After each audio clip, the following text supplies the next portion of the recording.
Names like Harold Shipman, Peter Sutcliffe, Mary Ann Cotton and Dennis Nielsen are but a few of those synonymous with serial killing in the United Kingdom.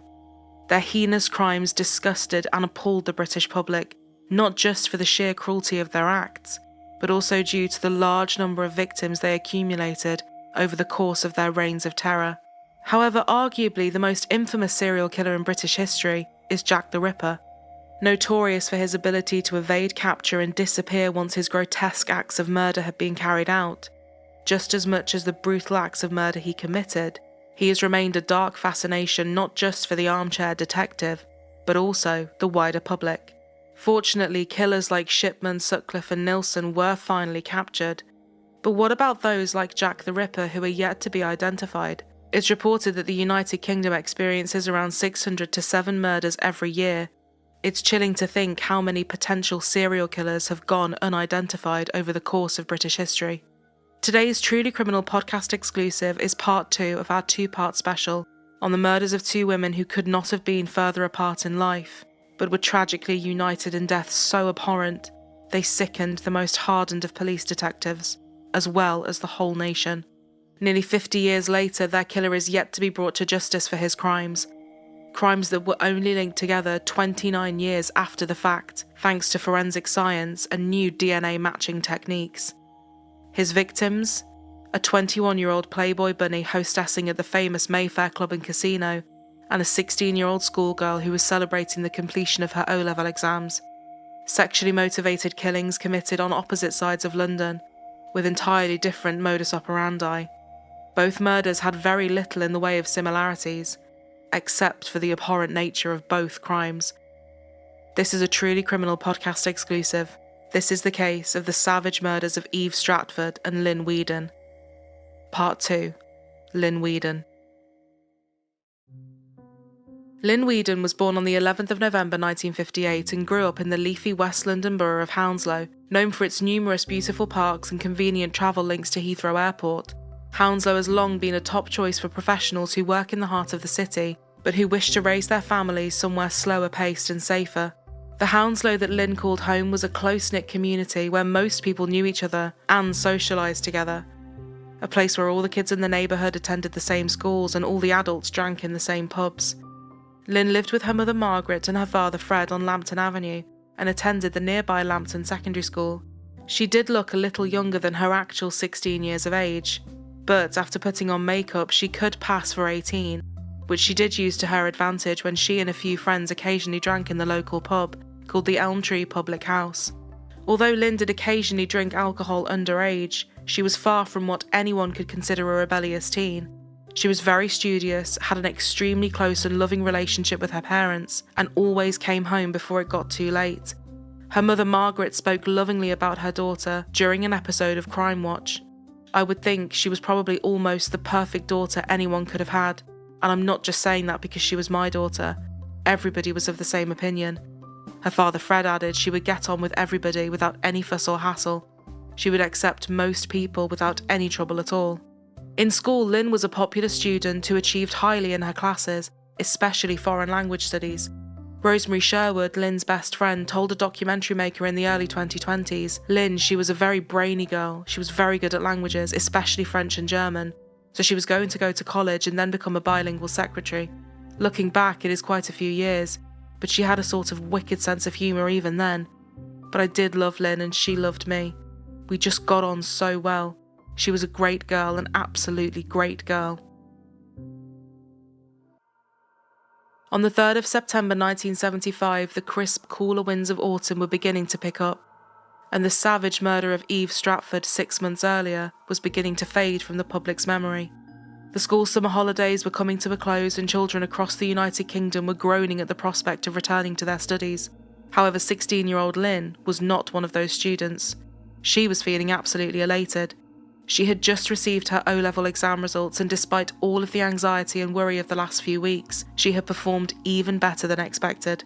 As the day grew dark, she was feeling in a very celebratory mood. With the great grades she had got, she could now go on to study at a college of her choice. She was happy, and the whole world was her oyster. That day, Lynne and best friend Rosemary decided to go to the Elm Tree pub to celebrate their exam results with a few other friends. However, That night of laughter would soon end in a terrifying way, and Rosemary, now in her 60s, is still traumatised by the events of that warm September night. She said, "We got ready, done our hair a bit, maybe some makeup. As I remember, we got the bus back and then we met at the Elm Tree pub with the boys, and then just being in the pub. I could remember sometimes Lynne and I would go there and we'd have no money, but the boys would rally around and buy us half a pint or whatever, and that would just last us all night. We weren't getting drunk or anything. We would just meet up and just sit there and chat and have good fun. Probably a game of pool or something. It was just like a normal night, nothing different happened that night. And I remember when we left, it was just that usual, goodbye, speak to you tomorrow, or see you tomorrow. Lynne went her way with the boys and I got the bus home. And then the next morning I had my mom coming up to my bedroom to see if Lynne was with me, and I said no, she didn't stay. Why, what's happened? And she said, Lynne's mom's on the phone. Lynne didn't go home last night. After enjoying the night of laughter and socialising, Lynne left the Elm Tree Public House on New Heston Road with her school friends at around 11 p.m. She walked with those friends to the bus stop on Great West Road, where the group then said goodbye to Rosemary, who jumped onto the next bus to arrive. The two best friends waved goodbye, not knowing it would be the last time they saw each other. Across the street, a little away from the bus stop, was a dimly lit alleyway called the Short Hedges, that school kids often used as a shortcut to and from the local Lambton Secondary School and dubbed School Walk. Lynne had promised her mother that she would never take the alley route home after dark, as it was rumoured to be a spot where flashers, muggers and other deviants hung around late at night. Her mother recalled she had been told not to come down the alley and not to come home without company. She knew we were at the end of a phone. She could always phone and someone would go and pick her up. However, on this night, for some unknown reason, Lynne took the shortcut through the alleyway alone. Waving goodbye and cheerfully shouting farewell to her remaining group of friends, she began to walk through School Walk. 20 minutes later, at around 11:30, as Lynne made her way through the dimly lit alley, she was ambushed from behind and struck over the back of the head with what investigators would later surmise was a heavy piece of lead piping. The single blow was so vicious Lynne's skull was badly fractured. The attacker then tore her blue jeans and underwear from her body, and then forced the underwear down her throat. It is believed the attacker then attempted to rape Lynne, but after perhaps being spooked by a passing car or nearby pedestrian, he dragged Lynne's body to an adjacent electricity substation fence, threw her over it, and then pulled her into the shadows, where he viciously raped her and left her for dead in the darkness. When Lynne didn't arrive home that night, Fred and Margaret assumed their daughter had decided to stay the night at her friend's house, so they didn't worry very much. However, when the next morning arrived and Lynne still had not returned home, and Rosemary informed them that she had not in fact stayed the night, Lynne's parents realised something was terribly wrong. Fred scoured the neighbourhood for his daughter. But at approximately 7:30 that morning, Lynne was discovered lying half naked in a pool of blood and dirt by the school caretaker and his daughter in the grounds of the substation located at the bottom of their garden. Lynne's parents then finally learned the heartbreaking truth of what had really happened to their daughter that night. Amazingly, after everything she had been put through, Lynne was bravely clinging on to life. She was immediately rushed by ambulance to the nearby West Middlesex Hospital, but tragically, despite fighting heroically for a week, Lynne never regained consciousness from her coma and passed away from a brain hemorrhage on the 10th of September. Her family and friends were left absolutely devastated and distraught, asking questions that could not or would not ever be truly answered. Rosemary, still haunted by her best friend's murder decades later, tearfully said, "To lose your special friend. I've never had a special friend since. Why Lynne? Did he mean to? Was it just a random attack? Did he know Lynne? Did I know him? Did any of us know him?" Lynne's parents also never recovered from losing their daughter. Her father, Fred, still living in the same area, stated years later, "I often think of Lynne when I'm walking the dogs because Lynne loved dogs. I talk to Lynne on the way around." Her mother, Margaret, added, "I've always made a point of having some of her things still around. I wouldn't like to clear everything away, so some of her things are still around. You get to the point where you can't, where you've got to stop thinking, what if? You've just got to carry on with life as it is."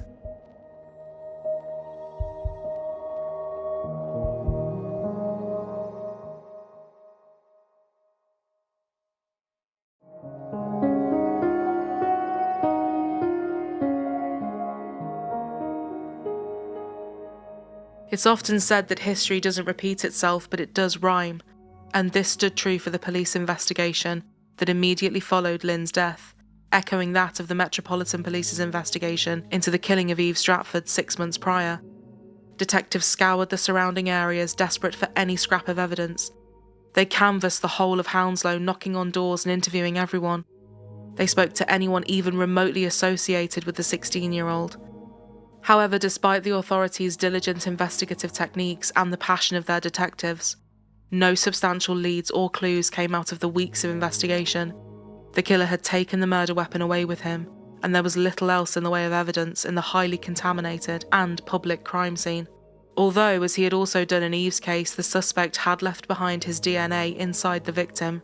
Furthermore, as in Eve's case, investigators found a number of witnesses who had spotted a man fleeing the area around the time of the attack.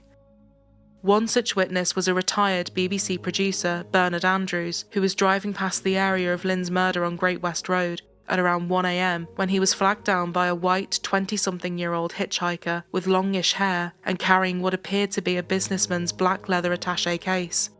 He recounted what happened that night, saying, "A man waved me down and I rolled the window down to ask him where he was going. He said he was going to the West Country, but he was very agitated. I had an instinctive sense I was to get away from him. I thought I have got to get out of here, so I drove off and left him there. The next day I saw on the TV that a young girl was raped and murdered, and I said I've got to tell the police what I saw the night before. I was interviewed in 1975 and that was the last I heard. I presumed the murder was solved. When I saw it on Crime Watch, I could not believe it." Other witnesses also said they had seen a man running down the Great West Road and into an alleyway at around the same time that Lynne had been attacked. Another witness, an elderly man walking his dog, told the authorities he had seen a white man in his mid-20s loitering suspiciously in the alleyway a little while before Lynne's murder. Photo fits of the suspect were created and published widely in the media at the time, but it created no further promising leads. Like so many other murders that are committed as random acts of violence without motive and committed by a complete stranger, Lynne's case left the detectives feeling baffled and frustrated. Known sex offenders who lived in the area were brought in for questioning, and detectives spoke to their informants on the streets, but to no avail. Months of investigation and a huge allocation of manpower turned up nothing. And, as with Eve's investigation over half a year before, the case grew cold. It wouldn't be until 29 years later when a Metropolitan Police murder review group finally blew the dust off Lynne's case and decided to try their luck again at solving it. Amongst her evidence, a DNA file was found. In 2007, that DNA file hit a mat on the Metropolitan Police's system, and to the surprise of all of the detectives involved in Lynne and Eve's murder investigations, their murderer was one and the same. Apparently a killer driven by warped sexual motives, who changed the areas of his attacks as well as his modus operandi. Fred, Lynne's father, summed up everyone's shock. "I was astonished the two were linked."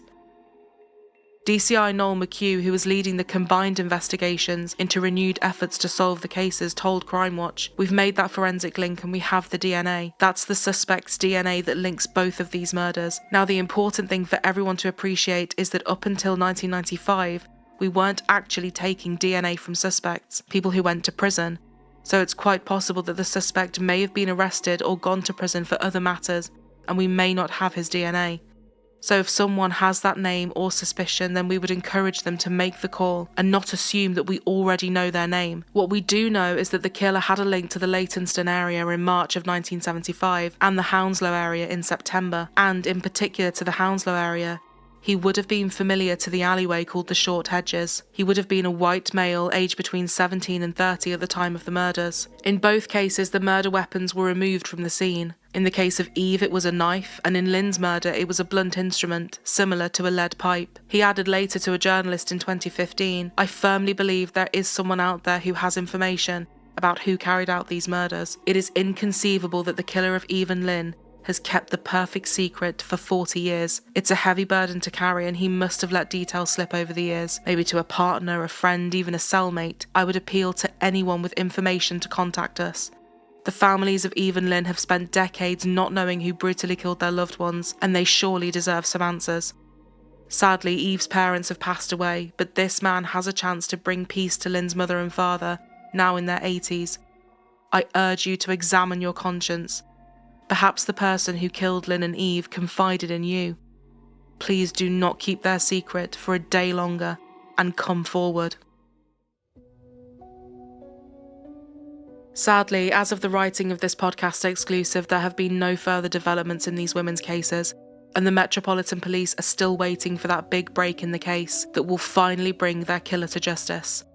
A large number of investigators and armchair detectives have since attempted to link similar murders to those of Eve and Lynne's killer, such as the horrible slaying of a pregnant 29-year-old casino croupier Linda Farrow, who was brutally attacked and stabbed to death in her own home of January 1979. However, that case, although still unsolved, is suspected by the Metropolitan Police to be the work of another culprit who has since died. However, as stated by detectives still working on the case, it is without a doubt whoever killed Eve and Lynne probably killed again, and investigators are currently looking into 2 sexually motivated murders that occurred in the years after, around the location of Lynne's murder, and are eerily similar, those of Elizabeth Parravicina, who was brutally attacked from behind with a lead pipe, only a mile away from where Lynne was murdered, and that of a 14-year-old schoolgirl, Patsy Morris, who had been bound in similar fashion to that of Eve Stratford and strangled to death.